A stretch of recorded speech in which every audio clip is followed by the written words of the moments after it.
Nous sommes le lundi 21 décembre. Un grand merci pour votre mobilisation de fin de semaine. Cependant, nous ne sommes pas encore sereins parce qu'il nous manque en vérité plusieurs mois de budget. Alors mon appel devient forcément urgent. Il reste quelques jours, une grosse semaine, pour atteindre les objectifs financiers qui assureront la survie de votre chaîne en 2021. Notre budget annuel est à nos yeux important en réalité. Il ne représente non pas 3 mois, pas 3 jours, pas 3 heures, mais 2h20 de programme de France Télévisions financé par vos impôts. Avec beaucoup d'ingéniosité, la première chaîne audiovisuelle alternative de France poursuit sa progression et se renforce, touchant dorénavant des millions de visiteurs uniques. Soutenez le projet de TV Liberté en faisant un don défiscalisé impérativement avant le 31 décembre. Aidez-nous tout de suite ensemble pour nos libertés. Frappons plus fort.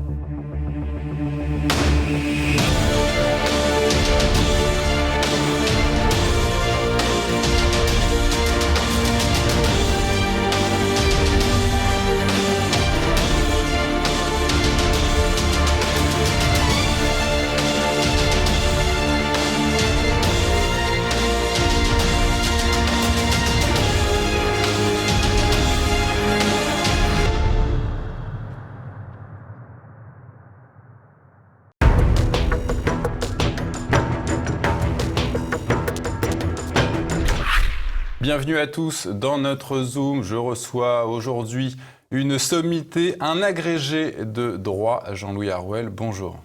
Merci à vous, bonjour. Mais vous êtes trop bienveillant pour moi. Jean-Louis Harouel, vous êtes également professeur émérite de l'université Panthéon-Assas, auteur d'une vingtaine d'ouvrages, dont Le vrai génie du christianisme, Revenir à la nation, Libre réflexion sur la peine de mort, pour lequel nous vous avions déjà reçu. Et d'ailleurs, avant d'entrer dans le vif du sujet, à savoir votre dernier ouvrage, on va commencer par ce sondage Ipsos Sopra Steria, publié mi-septembre, selon lequel 55% des Français sont favorables à un rétablissement de la peine de mort, plus 11% en un an. Qu'est-ce que ça vous évoque ? Eh bien, moi, ça me paraît normal. Ça me paraît normal, ça montre que les élites autoproclamées ont tort de mépriser l'opinion populaire, le sentiment populaire. Ben, la population se rend compte des choses. La population se rend compte, elle finit par se rendre compte. Et des exemples comme cette horrible histoire qui s'est produite à Nantes au mois d'août viennent évidemment éclairer. Et il y en a énormément de ces choses-là. Les gens, la population, les gens ont fini par faire le lien entre l'absence de la peine de mort et l'insécurité. Parce qu'en fait, c'est bien de cela qu'il s'agit. Est-ce que, après l'abolition de la peine de mort, est-ce qu'on a vu réellement la criminalité, la délinquance augmenter ? Alors, si vous voulez, l'argument qui avait été donné par mon collègue, le professeur Léoté, que Robert Badinter avait fait venir aux Assises de Troyes, c'est que, quand on abolit la peine de mort, les crimes passibles de la peine de mort n'augmentent pas. Cette remarque avait été faite dans différents pays occidentaux, et Robert Badinter en avait tiré l'idée que ça ne présentait aucun danger pour une population que d'abolir la peine de mort. Mais Robert Badinter avait promis une perpétuité réelle.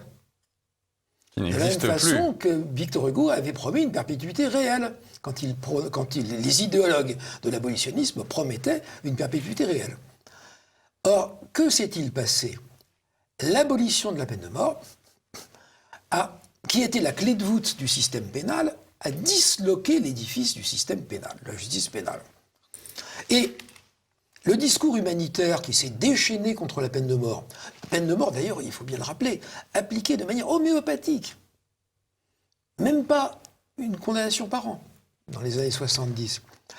Mais enfin, la peine de mort était là, elle était dans les textes, elle rassurait le citoyen sur la justice de son pays, et elle était la peine terrible qui était dans le code et qui pouvait éventuellement s'appliquer, cette épée de Damoclès toujours menaçante, et toutes les peines paraissaient douces en comparaison. La perpétuité réelle paraissait douce en comparaison. Alors, Jean-Louis Harouel, Oui, allez-y, terminez. Avec la suppression de la peine de mort, le même discours humanitaire qui avait réclamé et obtenu l'abolition de la peine de mort a déclaré maintenant que c'est la perpétuité réelle qui était intolérable.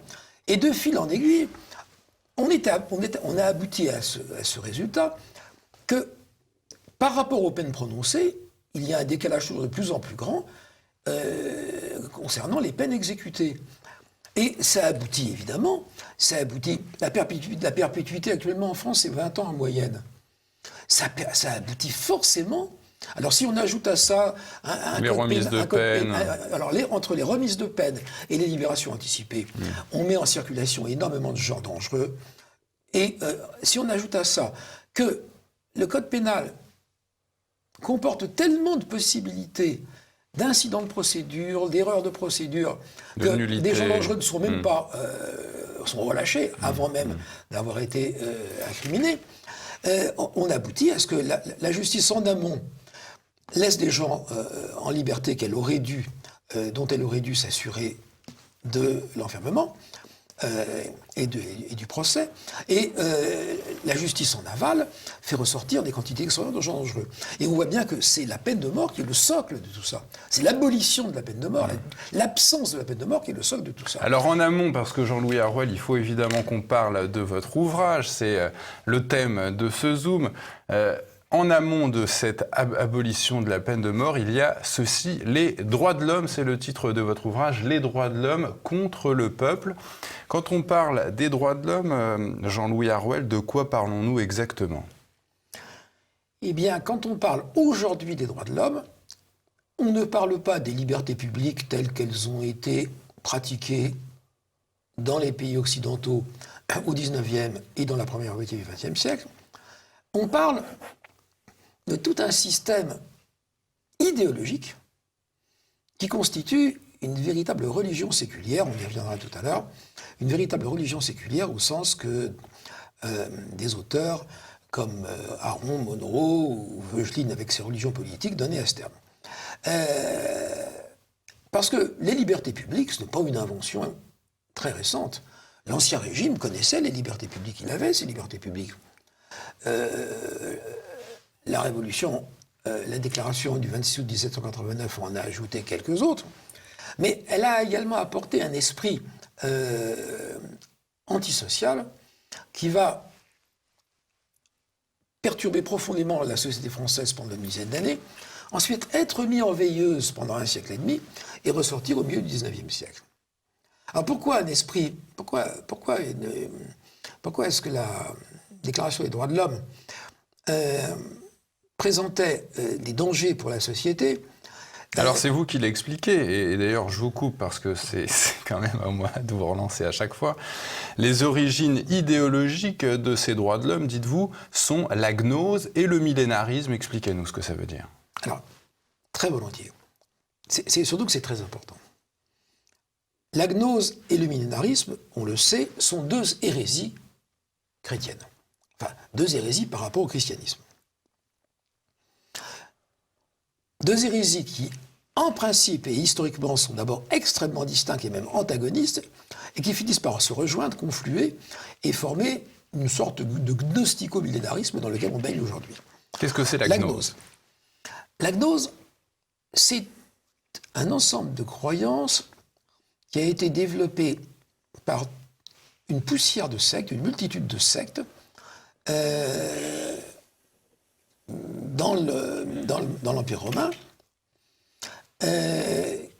qui travaillaient, qui se prétendaient être le vrai christianisme, qui travaillaient le même public, qui recherchait, qui cherchait à s'installer auprès du même public que les églises. Et que d'ailleurs, les Romains, au temps des persécutions, ne faisaient pas la différence entre gnostiques et chrétiens orthodoxes. Quel était le message alors de la gnose ? Alors, le message de la gnose, c'est que Jésus était venu non pas dire ce que l'Église lui fait dire, mais qu'il était venu apprendre aux hommes une bonne nouvelle, c'est qu'ils sont Dieu. Les hommes sont divins et le monde est mal fait. Ça, c'est selon la gnose. Selon la gnose. Alors que Jésus est venu dire au contraire que les hommes sont Les créatures de Dieu. Sont les créatures de Dieu et ne sont pas Dieu intrinsèquement. Et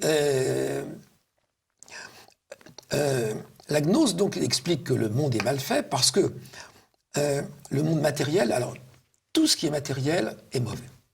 Tout ce qui est matériel est mauvais. La matière, la différence des sexes, le temps, la société, l'organisation sociale, tout cela est mauvais.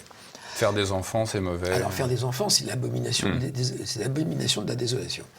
Parce que, explique la gnose, la matière est mauvaise et un malencontreux démiurge a commis le crime d'enfermer dans la matière, dans la boue de la matière, d'enfermer des fragments divins. Des âmes. Des âmes. Et ces âmes, elles sont divines, elles sont d'origine divine. Et l'objectif du gnostique, c'est de détruire la matière, donc détruire la création, et de faire que les fragments divins que sont les âmes rejoignent tous le feu divin central. Le millénarisme maintenant. Alors de ce fait, je termine en un mot sur la gnose, de ce fait, la gnose est extrêmement destructrice. Elle refuse la famille, elle refuse la procréation, elle refuse la propriété, elle refuse la société, et elle refuse les règles. Elle est antinomique.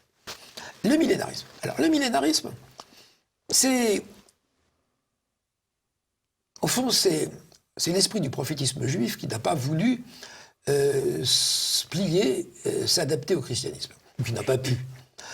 Le millénarisme, c'est l'idée que Jésus n'a pas fini son travail parce qu'il n'a pas établi le royaume de Dieu sur la terre. Il n'a pas fait la révolution. Il n'a pas fait la révolution, il n'a pas mis les Romains à la porte, et il n'a pas créé ce royaume, il n'a pas fondé ce royaume messianique annoncé par les prophètes, dans lequel c'était le paradis sur la terre, dans lequel la mort même avait presque disparu.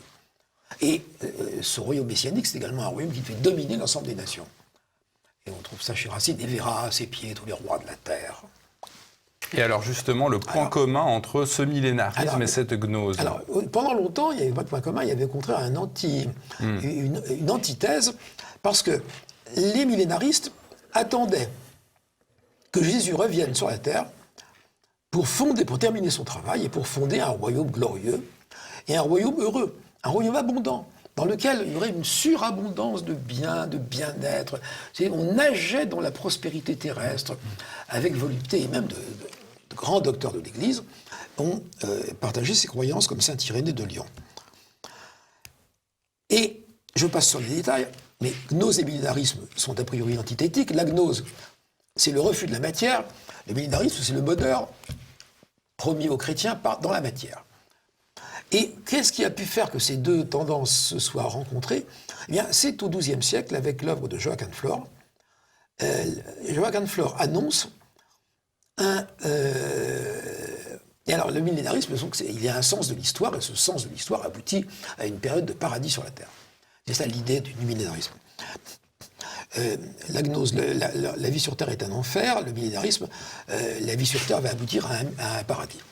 Et alors, les deux sont mêlés par Joachim Flor, parce que Joachim Flor annonce pour un troisième âge, après un premier âge, l'âge du Père, après un deuxième âge, l'âge du Fils, un troisième âge, l'âge de l'Esprit, où sous l'égide de l'Esprit, eh bien, il va régner sur la terre un bonheur absolu. Mais, et c'est en ça que la gnose fait son apparition et se mêle au millénarisme, c'est que ce bonheur absolu ne sera pas matériel, mais spirituel. Et à partir de là, à partir de cette synthèse que Joachim de Flor a fait de la gnose et du millénarisme, eh bien, se met en place une idéologie du progrès. Vous dites même que on peut parler de religion, c'est en tout cas ce que le professeur Elie Wiesel raconte et que vous citez, je le cite, « Les droits de l'homme sont devenus notre dernière religion séculaire ». Pourquoi Elie Wiesel fait de ces droits de l'homme une religion ? Eh bien, il reprend le terme forgé par Raymond Aron, qui a expliqué, en parlant du communisme, que l'esprit religieux, qui est inhérent à l'être humain, lorsqu'il ne se donne pas cours à travers une religion classique, se réfugie dans des croyances qui sont de nature religieuse, même s'ils ne sont pas toujours perçus comme étant de nature religieuse. Et il explique à Aron que le communisme était une religion séculière, c'est-à-dire une croyance qui remplaçait la religion en promettant sur la terre le même salut offert par la religion au moyen de la réalisation d'un ordre social et politique et économique donné. Et n'est-ce pas une révélation divine qui fait d'une idéologie une religion? La révélation. Pour les religions classiques, oui. Mais pour les religions séculières, pas forcément. Pas forcément. Regardez, pour Marx, c'est la science qui a révélé la religion séculière marxiste. Oui. Pour Hitler, c'est plus religieux. Pour le nazisme, qui est également une religion séculière, c'est plus religieux.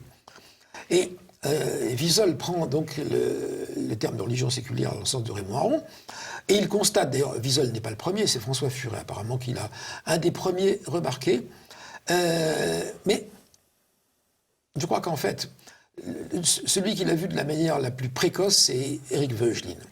Éric Voegelin, qui après avoir été chassé d'Allemagne juste avant la guerre, d'Autriche, parce qu'il était allemand, mais en Autriche, universitaire en Autriche, au moment de l'Anschluss, il est allé aux États-Unis, et là, il a développé l'idée que le progressisme, le marxisme, etc., découlaient de la gnose. Simplement, quand on lit Voegelin, on se rend compte que ce que Voegelin appelle la gnose, c'est aussi le millénarisme. Donc je dirais plutôt, c'est un gnostico-millénarisme. Mais Voegelin a vu ça de manière très précoce, puisqu'il l'a vu dès les années 1950. Malgré l'avènement de ces droits de l'homme à partir officiellement de 1789, vous dites que malgré tout, les Européens, qu'ils soient athées ou anticléricaux, sont chrétiens, qu'ils le veuillent ou non. Je crois que c'est une évidence. Je crois que c'est une évidence. On est toujours ce qu'on est. On est athée, on est agnostique, on est ce qu'on veut, mais par rapport à la civilisation, la formation de l'esprit, de la sensibilité dans laquelle on a été élevé. Un athée musulman n'a rien à voir avec un athée chrétien. Ils sont deux façons d'être athées. C'est très difficile pour eux de se rencontrer. Et tous les mots actuels de l'Occident viennent du fait que les Occidentaux, précisément parce qu'ils sont de tradition chrétienne et qu'ils sont inconsciemment ou consciemment forgés par des siècles et même un millénaire et demi de christianisme, eh bien, quand ils commettent des erreurs, des péchés contre l'esprit, ils les commettent en chrétien. Et donc, ils font de la gnose et ils font du millénarisme. Vous expliquez que la franc-maçonnerie, Jean-Louis Harouel, utilise ces valeurs gnostiques que l'on vient d'évoquer. Quelle est l'influence réelle de la franc-maçonnerie dans la République des droits de l'homme? Elle me paraît, je veux dire, c'est pas la peine d'être grand clair pour se rendre compte qu'elle est immense. Derrière les ligues des droits de l'homme, etc., et les associations qui se réclament des droits de l'homme, il est extrêmement fréquent que les personnes physiques qui sont là soient d'obédience maçonnique ou s'en réclament. La maçonnerie, c'est une branche de la gnose. C'est une évidence, c'est une branche de la gnose. Et donc c'est tout à fait logique que la maçonnerie... Donc les francs-maçons se prennent pour des dieux, puisque la gnose fait de l'homme un dieu. Alors, je ne suis pas rentré dans l'homme de tous les francs-maçons, mais il en fait d'eux, en tout cas, des gens qui se considèrent, à l'instar des gnostiques, parce que dans la gnose, il y avait une dimension très intéressante dans la gnose, qui était la hiérarchie entre les individus en fonction de leur degré d'accès à la lumière. Il y avait en bas les illiques. Alors, ce n'est pas tous les gnostiques, mais certains grands gnostiques ont fait cette typologie, notamment Valentin. Il y avait en bas les illiques. Les illiques sont irrécupérables. Il ne restera rien d'eux après leur mort. Leur corps, c'est de la matière. Leur âme, c'est de la matière. À dégager. C'est des sous-hommes. Au-dessus, vous avez les psychiques. Alors ceux-là, leur corps, c'est de la matière. Et leur âme n'est pas entièrement réveillée, elle n'est pas entièrement lumineuse, mais enfin, avec un peu d'espoir dans cette vie-là, ou sinon dans une ou deux vies ultérieures, ils vont y arriver, ils arriveront à être des pneumatiques, des gnostiques, des gens habités par l'esprit. Et puis il y a l'élite. L'élite, c'est les gnostiques, c'est les pneumatiques, c'est les spirituels. Les termes gnostique, pneumatique et spirituel, pneumatique c'est animé par l'esprit, saisi C'est par le l'esprit. souffle de l'esprit. Exactement. Eh bien, ces termes sont synonymes. Alors ceux-là sont l'élite. Ceux-là, ils savent tout. Ils ont tout compris. Ils peuvent faire ce qu'ils veulent, ils seront sauvés. Ils sont déjà immortels puisqu'ils sont divins. Alors, il est clair que les francs-maçons, mutatis mutandis, sont les spirituels, les gnostiques, les pneumatiques, ceux qui savent, par opposition à la plèbe des élites. Et c'est pour ça que les élites savent très bien qu'il ne vaut pas la peine de mort, alors que les imbéciles de base pensent qu'il la faut. Et c'est parce qu'ils sont des gens supérieurs, ils sont des pneumatiques, ils sont des initiés, ils sont des illuminés, ils sont touchés par la lumière. Et pourquoi ne pas considérer qu'au fond, ils sont les héritiers de ces gens qui se considèrent comme divins? Les droits de l'homme, on le disait, sont officiellement nés lors de la Révolution française en 1789. Néanmoins, ils n'ont fait leur entrée dans le droit qu'un siècle et demi plus tard. Quel événement les a fait rentrer dans le droit? Eh bien, c'est la Seconde Guerre mondiale. La Seconde Guerre mondiale, c'est la Déclaration universelle des droits de l'homme de 1948. Non, cette déclaration ne fait pas des droits de l'homme du droit. Il faudra ensuite que... Rédigée par Eleanor Roosevelt. Il faudra ensuite, alors effectivement, mais cette déclaration de 1948, elle ne fait pas des droits de l'homme du droit. Il reste toujours ce qu'ils étaient avant, c'est-à-dire des références morales auxquelles le législateur peut se référer pour fabriquer du droit. Alors qu'est-ce qui s'est passé lors de la Seconde Guerre mondiale pour faire de ce corpus un véritable corpus juridique? Alors, corpus des droits de l'homme. En France, ça a été le préambule de la Constitution de 1945 qui a donné valeur constitutionnelle à la Déclaration des droits de l'homme du 26 août 1789. Et puis, ça a été la Convention européenne des droits de l'homme de 1950, qui sont le socle historique de la transformation des droits de l'homme véritablement en droit en Europe. L'une des conséquences des droits de l'homme, vous dites que ça consiste pour les Européens à finir par se haïr eux-mêmes. Mais on avait pourtant dit tout à l'heure que le but du millénarisme était d'instaurer le paradis sur la Terre. Est-ce que c'est pas paradoxal? Se haïr soi-même et en même temps atteindre le paradis. C'est paradoxal et ça ne l'est pas. Parce que... Est-ce que c'est rationnel, toute cette pensée? Vous parlez des Européens. Mais la religion des droits de l'homme se fiche des Européens. La religion des droits de l'homme, et ça c'est ce qui est vraiment inhérent à l'idéologie des droits de l'homme, c'est qu'elle ne veut connaître que deux entités légitimes, l'individu et l'humanité. Toutes les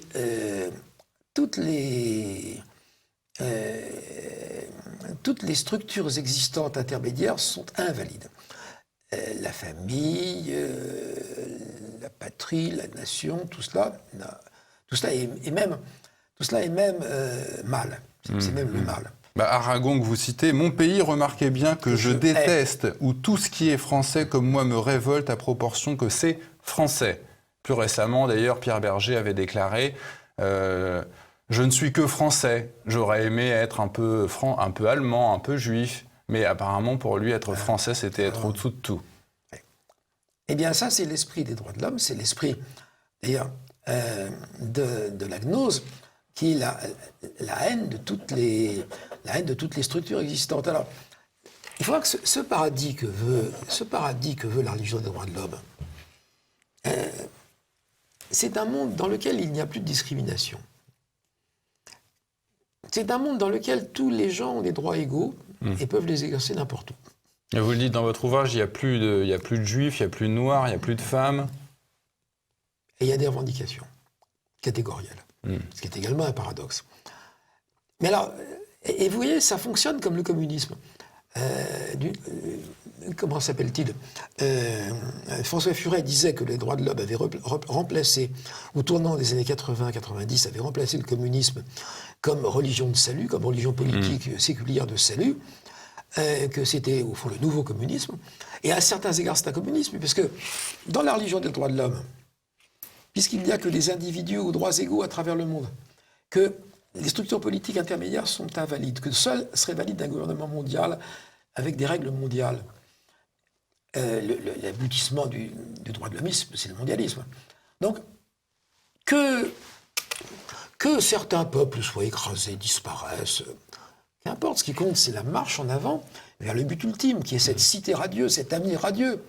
Pour le communisme, la nouvelle Babylone. Que l'on massacre les koulaks par millions, c'est aucune importance. Ce qui comptait, c'était la marche vers la cité radieuse de l'avenir. Je vous cite, vous dites que, comme pour le communisme, les droits de l'homme sont porteurs d'une mécanique ayant pour effet de détruire ceux qui auront la malchance d'être un obstacle à sa marche inexorable. Ça veut dire détruire. Est-ce qu'on va aller vers le retour des goulags? Alors, ça prend des formes différentes, mais ça peut, vous savez, ça peut devenir, ça peut... Ça sera plus insidieux? On ne sait pas, ça peut être également terrible. Regardez, relisez Jean Raspail, Le Camp des Saints. La religion des droits de l'homme, c'est pas encore tout à fait dans les textes, mais c'est dans l'esprit. Et les militants des droits de l'homme, en général, considèrent qu'il y a un droit à l'immigration. L'arrêt Gisti de 1974, 18. Ça a été effectivement le droit au regroupement familial. 78, oui, Gisti. 78. Mais il y a une idée très forte. Et un certain nombre de militants des droits de l'homme sont déjà prononcés publiquement en faveur de la reconnaissance d'un libre droit à l'immigration en toutes circonstances, partout et tout le temps.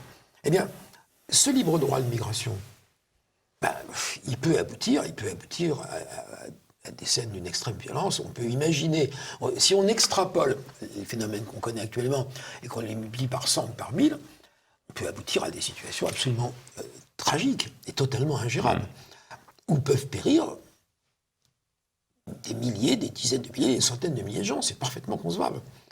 Je ne le souhaite pas, mais c'est parfaitement concevable. La dernière question, Jean-Louis Harouel, c'est vous qui la posez, je la cite. La France aurait-elle proclamé des droits universels valables pour tous les hommes s'il y avait eu des millions d'immigrants piétinant à ses frontières pour déferler sur son territoire? Bien sûr que non. Bien sûr que non. La France... Mais si, à partir du moment où cette religion des droits de l'homme s'appuie sur la gnose et sur le millénarisme qui prône d'établir ce paradis sur la terre, et cette révolution, est-ce que cet immigrationnisme ne va pas dans la direction de ces droits de l'homme, justement? Le droit de l'homme ultime, c'est d'aller où on veut. Si, je pense que vous avez raison sur le plan des idées, mais tactiquement... Jamais la France... La République, la Première République. Jamais l'Assemblée, jamais les États généraux 89, jamais la première Assemblée constituante n'aurait fait ça. Parce que il faut voir que la France, à l'époque, les droits de l'homme et la Révolution, c'est des luxes de riches. La France était la première puissance mondiale. C'était un pays, en plus, qui était plein d'hommes à ne savoir qu'en faire. Les campagnes débordaient de gens. Napoléon a su après. Et la Révolution a commencé. La Révolution et l'Empire, les guerres de la Révolution, les violences et les guerres de la Révolution et de l'Empire ont été l'équivalent d'une grande famine d'Ancien Régime, 2 millions de morts. C'est comme ça, habituellement, que baissait la surpopulation.